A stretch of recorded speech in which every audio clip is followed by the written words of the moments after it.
आहे मित्रांनो, तर आज तुकाराम बीच, त्यामुळे चाललं आपण आता देहूला. आता वाजले 10:30, 12 वाजेपर्यंत आपल्याला नांदुरकी वृक्षापर्यंत पोहोचायचं आहे. कारण नांदुरकी वृक्षाच्या इथूनच तुकाराम महाराज वैकुंठाला गेले होते. त्याच्यामुळे तिकडे जे फुलं जे असतात, फुलं टाकली जातात 12 वाजता, तर ते पाहण्यासाठी आज आपण जाणार आहोत. खरं तर वेगवेगळ्या ठिकाणी आहे सप्ताह, सगळीकडे भंडारा डोंगराला आहे, देहूच्या बऱ्याच ठिकाणी आहे. पण आपण नांदुरकी वृक्ष, कारण मेन ते, त्याच्यामुळे आपण तिथं जाणार आहोत. पायी पायी चाललेले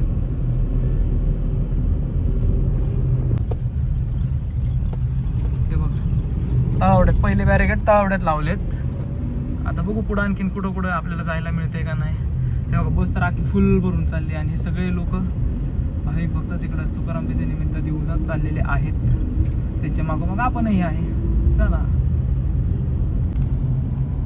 आता ह्या चौकात एक, आता विठ्ठलवाडीच्या अलीकडच्या चौकात आहे. आपण तिथून बायपास जायला रस्ते. आता बघू इथून सोडतात आहे आपल्याला का गाडी इकडंच लावावी लागते. सकाळी आलो होतो तेव्हा राईट साईडने आतमध्ये गेलो होतो क्रीडा संकुलपर्यंत. आता बघू काय येते. चला तोपर्यंत एक जाहिरात करू रॅपिडोची. रॅपिडो ऑटो. अरे बापरे, खूप सारी गर्दी आहे. हे बघा गर्दी. पार्किंग मध्ये आलो आता. यांनी इकडंच पार्किंग केली आहे क्रीडा संकुलच्या इथं. हे बघू शकता. आता इथंच कुठेतरी गाडी पार्क करायची आणि इथून चालत जायचं. चला गाडी आता पार्क केली आणि आता चालत चालत जायचं आहे. मला वाटतं इथून जवळजवळ 2 ते 2.5 किलोमीटर असेल देहू. इथंच गाड्या लावायला सांगितलं. हे बघा गर्दी. बघा आता चालत चालत चालत चाललोय देहूला. आता इथं आपण अशा ठिकाणी निघणार की इथून लेफ्ट साईडला नांदुरकी वृक्ष असेल आणि राईट साईडला गाथा मंदिर असेल. तो जो चौक आहे त्या चौकात आपण येणार आहे. आता असंच चालत चालत चालत चला बघा आता यात्रा. तुम्ही आवाज ऐका फक्त, या या या, धमाक असेल धमाक असेल असले आवाज ऐका. नुसते तेच आवाज आहे सगळीकडे. आता लवकर लवकर जायला लागेल कारण आत्ता वाजले 11:15. आपल्याला लवकरच नांदुरकी वृक्षाच्या तिथं जाऊन बसायचे. हे बघा इथंच लोक बसलेली आहेत आणि हे समोर जे कळस दिसतोय ना, तो व्हाईट कलरचा, तिथं ते नांदुरकी वृक्ष आहे. लोक एवढे लांब बसलेले आहेत. मला नाही वाटत आपल्याला पुढं जायला जागा मिळेल, पण जाऊ. हे बघा, आम्ही पण, मला लहानपणी आठवतं ना, असंच बसायचो उन्हात. ते 12 वाजता पुष्पवर्षाव करायचा असतो, त्यासाठी सगळे बसलेले आहेत. आम्ही पण असंच बसायचो. आता बघू हळूहळू हळू. आता एकटाच आहे मी तर आलोय पुढं. अजून आपल्याला त्या तिकडं जायचं. तो मंडप दिसतोय ना, त्या तिथपर्यंत जायचं आहे. हळूहळू हळूहळू जाऊयात कुठून तरी. आता एकटा असल्यामुळे आपण कुठूनही जाऊ शकतो. हे बघा लोक कुठून बिल्डिंगवरती उभे आहेत. अरे बापरे, किती गर्दी आहे. खूप सारी गर्दी तुकाराम बीजेसाठी भाविक भक्त आलेले आहेत. चला आपण पुढं जायचा प्रयत्न करूया हळूहळू हळू. आपल्याला झाडापर्यंत जायचं टार्गेट आहे, नांदुरकी वृक्षापर्यंत. आलो आहे आता, थोडं राहिलं आहे आणखीन. आता याच्या पलीकडं नांदुरकी वृक्ष. ही बघा गर्दी बघून घ्या. खूप सारी गर्दी, खूप सारे लोक येतात.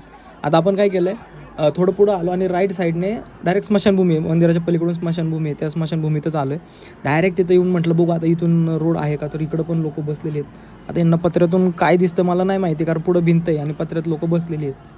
खरं तर नांदुरकी वृक्ष माझ्या डाव्या साईडला आहे, पण आपल्याला इथून दिसत नाही भिंत असल्यामुळे. आपल्याला त्या भोंग्यापर्यंत जायचं आहे. त्या गेटमधून आपल्याला ते दिसेल. पालखी आलेली आहे. असं म्हणतात की तुकाराम महाराज जेव्हा वैकुंठाला चालले होते तेव्हा ज्यावेळी ते त्या वाड्यातून निघाले होते त्याच वेळी आजही त्या पादुका त्या वाड्यातून निघतात.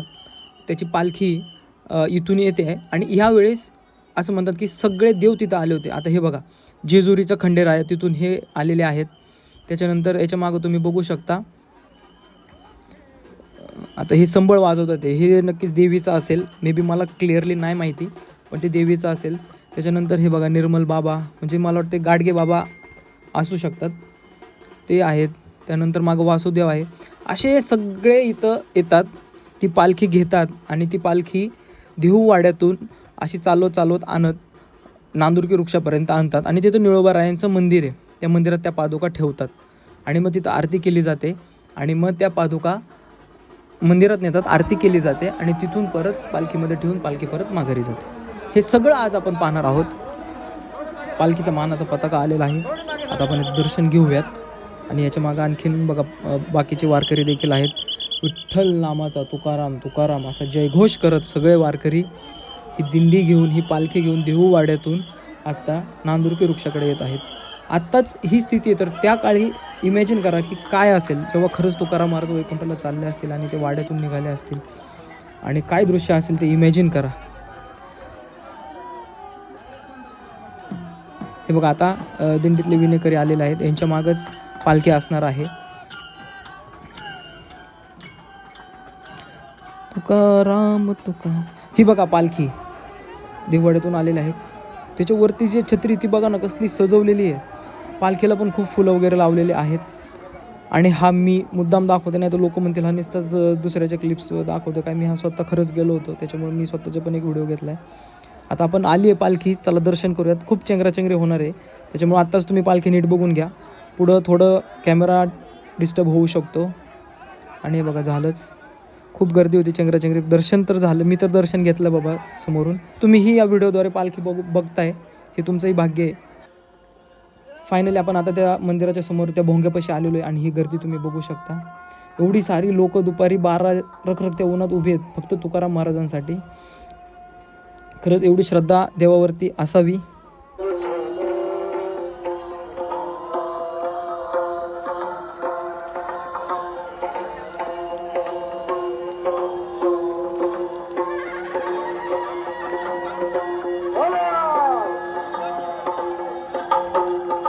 हे बघा तुकाराम महाराजांचं कसं फुलांनी सजवलेलं चित्र आहे. खाली गरुड केलं आहे फुलांनी, त्याच्यावरती महाराजांचं हे दाखवलं आहे. ही लोक तर बघा कुठून कुठून बघतात हे बिल्डिंग टेरेस काय, जिथं लोकांना जिथं जागा मिळेल तिथं उभं राहून लोक बघतात हे आणि हा सोहळ्याचा आनंद घेतात हे. आता हे बघा हे झाड हे 12 वाजता हलणार आहे आणि हे निळोबारायांचं मंदिर. कारण हे झाड हलल्यानंतरच तुकाराम महाराज इथून वैकुंठाला गेले होते असं म्हणतात. चला आता हा अभंग चालू झालेला आहे. जेव्हा तुकाराम महाराज वैकुंठाला चालले होते तेव्हा त्यांनी जो अभंग म्हटला होता तो अभंग आता चालू झालेला आहे. ऐका, तुम्ही पण ऐका.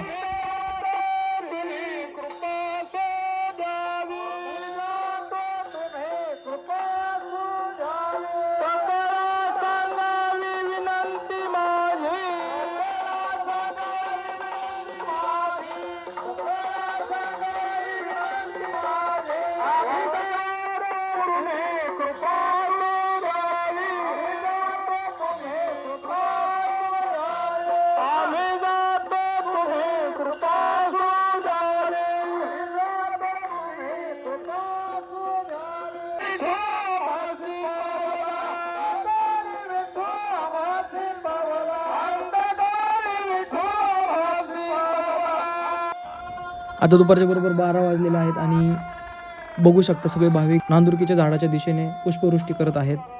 हा नयनरम्य सोहळा तुम्ही माझ्या चॅनलवरती बघताय. आवडला असेल तर नक्कीच व्हिडिओला लाईक करा, चॅनलला सबस्क्राईब करा.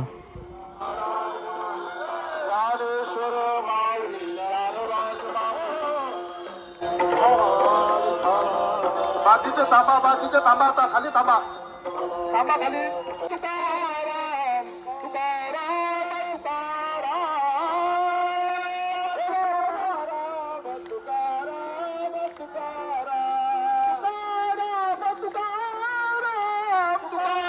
चला आपल्या नशिबाने एक अशी जागा मिळाली आहे की जिथून आपण वृक्ष आणि मंदिर आणि पालखी सगळं काही क्लिअर बघू शकतो. ही बघा पालखी आणि हा समोर नांदुरकी वृक्ष, त्याच्या शेजारी ती भिंत आहे, त्याच्या तिथं मला थोडी जागा मिळाली त्याच्यामुळे मी तिथं उभं राहिलो. तिथून आपल्याला सगळं क्लिअर दिसतंय. मी तुम्हालाही दाखवण्याचा प्रयत्न करणार आहे. आणि आता पुष्पवृष्टी झालेली आहे आणि आता आरती चालू आहे. तुकाराम महाराजांच्या ज्या पादुका आणल्या होत्या या पालखीतून ते या मंदिरात ठेवण्यात आलेल्या आहेत आणि आता तिथं आरती चालू आहे. चला तर मग आरती करूयात. ही बघा गर्दी, आरती चालू असतानाच तुम्हाला मी गर्दी पण दाखवतो. बाहेरच्या बाजूला एवढी सारी गर्दी, एवढा सारा जनसमुदाय इथे आला होता. आणि हा बघा मी तुम्हाला मुद्दाम दाखवतो की मी जास्त व्हिडिओमध्ये बोलू शकत नाही, त्याच्यामुळे जमेल तेवढे माझे मी फुटेज घेतलेत आणि ते दाखवतो की खरंच मी आलो होतो बाबा.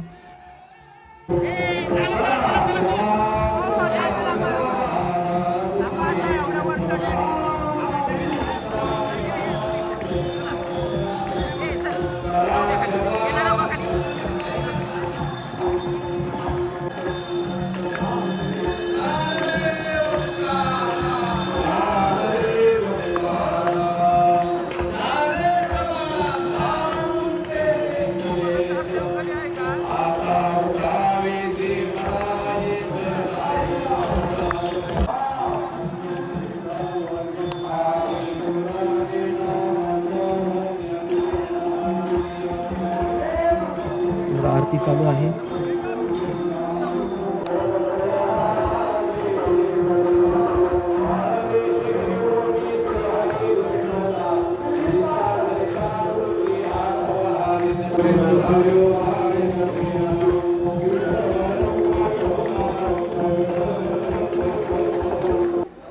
बघा आरती झाली. आता मंदिरातून बघा आरती आलेली आहे, बाहेर लोक आरती घेत आहेत. हे पण मी तुम्हाला दाखवतोय आणि मी पण पहिल्यांदा पाहतोय एवढ्या जवळून तुमच्या आशीर्वादाने. नाहीतर मी बाहेर लांब थांबून किंवा गाथा मंदिराच्या इथंच पाहत होतो, पण आज मला तुम्हाला माझ्या ब्लॉगमध्ये हे दाखवायचं ही धडपड होती. त्याच्यामुळं मी आज मिळेल त्या ठिकाणी उभा राहून आज मी हे शूट करतोय.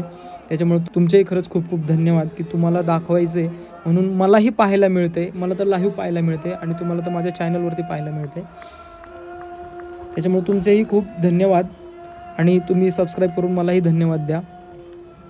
हे बघा आता आरती झाली. तुकाराम महाराजांच्या पादुका त्या मंदिरातून आल्यात. आता पालखी ठेवण्यात येतील आणि पालखी परत वाड्याकडे जाईल.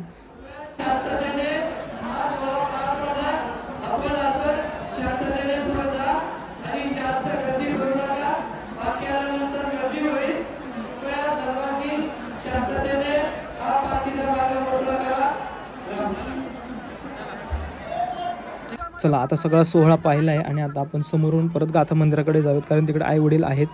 त्याच्यामुळे मला तिकडं जाणंच आहे. आणि हे बघा इथं एक विठ्ठल आपल्याला पाहायला मिळाले आहेत. अंतकाळी आम्हा विठू पावला. हे बघा विठ्ठलाचं दर्शन घ्या.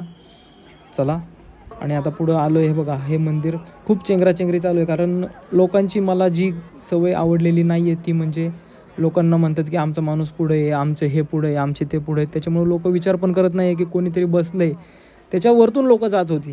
हीच गोष्ट मला वारकऱ्यांची किंवा ती म्हातारी माणसं होती, सगळेच नाही बरं का, पण काही लोक असं करतात. असो आपल्याला त्या गोष्टीकडे नाही जायचं. आणि हे बघा लहान मुलं खांद्यावर घेतली. तर माझं बालपण आठवलं. मलाही पप्पा असंच खांद्यावरती घेऊन दिंडीत म्हणा किंवा वारीला म्हणा किंवा गणपतीला असे घेऊन जायचे. त्याच्यामुळंच आज ही आम्हाला आवड निर्माण झालेली आहे आणि ते आम्ही जोपासत आहे. चला आता सगळी गर्दी पार करून आपण गाथा मंदिराच्या दिशेने चाललेलो आहोत. आता जाता जाता इथे यात्रा भरली. तुम्हाला यात्रेतलं सगळं दाखवतो. धमाका सेलचे पण ऑडिओ ऐका. तुकाराम बीज म्हटलं की इकडली यात्रा असते, त्याच्यामुळे वेगवेगळे स्टॉल यात्रेतल्या गोष्टी असतील त्या सगळ्या इथं आहेत बघा.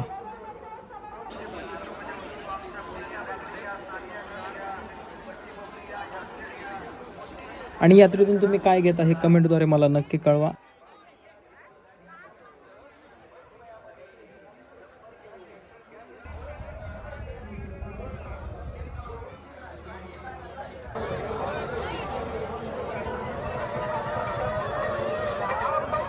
आता असंच पुढं चालत आलो होतो, पण आता झाला प्रॉब्लेम काय की बीज झाली, फुलं टाकली की लोक सगळे गाथा मंदिर, कुणी भंडारा डोंगर, कुणी घरी जायला निघालं. आणि मधला जो बायपास रस्ता आहे तो पोलिसांनी चालू ठेवला टू व्हीलरसाठी. आणि अचानक इकडची सगळी गर्दी गाथा मंदिराकडे गेली आणि टू व्हीलरवाले आले आणि त्याच्यामुळं हा सगळा घोळ आणि हे सगळं जाम झालं. लोक नवे तर भांडू लागले. मी म्हटलं ना काही लोक ऐकतच नाही आहेत, त्यामुळे हा प्रकार झाला आहे. लोक कोणी थांबायला सुद्धा तयार नाही आहेत. चालणारे तर थांबायला नाही तयार, टू व्हीलरवाले पण थांबायला तयार नाहीत. हे बघा ह्या महिला, आता ही बाई कशी भांडते, विनाकारण भांडतात ते. आता हे सगळं बघा फुल जाम झालं आहे त्या चौकात. लोकांना हलायला जागा नाही आहे. लोकांच्या गाड्यांवरती पाय देऊन चाललेले आहेत. ते ट्रॅफिक कवर करून मी गाथा मंदिराला आलो, तेवढ्यात वरती हेलिकॉप्टर दिसलं. हे बघू शकता तुम्ही, त्या मंदिरावरती पुष्पवृष्टी करत आहे. आता इथं बांधकाममध्ये आल्यामुळं क्लिअर दिसत नाही, पण पुष्पवृष्टी केलेलं आपल्याला ह्या व्हिडिओमध्ये दिसलेलं आहे. तर हे पुष्पवृष्टी करून हेलिकॉप्टर गेलं. आणि आता इथं बघू शकता की जेवणाची उत्तम सोय गाथा मंदिरामध्ये केलेली आहे. मग तिथे जेव्हा दुपारी भूक लागली होती त्याच्यामुळे दुपारचं मी तिकडे जेवलो. हे बघू शकता पूर्ण ताटाला पाणी ओवाळून हात हे करूनच वारकरी लोक जेवतात. एवढं सुंदर असं नियोजन गाथा मंदिराच्या इथं जेवणासाठी केलेलं होतं. आज एवढी लोक होती, त्यांच्यासाठी फक्त भात आणि बुंदी होती, पण ते एवढं भारी लागलं ना खरंच. खूप सुंदर असं जेवण होतं. मग हे सगळं उरकून आम्ही नंतर भंडारा डोंगरावरती गेलो, तिथं दर्शन वगैरे केलं. त्याच्या पायथ्याला सप्ताह चालू होता, पण तिकडचं ऑलरेडी तुम्हाला सगळं दाखवलं, त्याच्यामुळे परत काही दाखवलं नाही. आणि भंडारा डोंगराचेही खूप व्लॉग्स आपल्या यूट्यूब चॅनलवरती आहेत, ते नक्की पहा. फक्त आता तुम्हाला आत्ताची कंडिशन काय की बीजाच्या दिवशी भंडारा डोंगरावरती काय केलं होतं हे दाखवण्यासाठी हे व्हिडिओज केलेले आहेत. हे बघू शकता, इथून तुकाराम महाराजांचं दर्शन तुम्ही घेऊ शकता. हे ओव्हरऑल सगळं आज भंडारा डोंगरावरती सजावट वगैरे केली होती. इकडेही कीर्तन होतं. हे बघा हरिपाठ चालू होता. त्याच्यातली काही झलक मी तुम्हाला दाखवतो की टाळ हे वारकरी किती आनंदाने खेळत आहेत.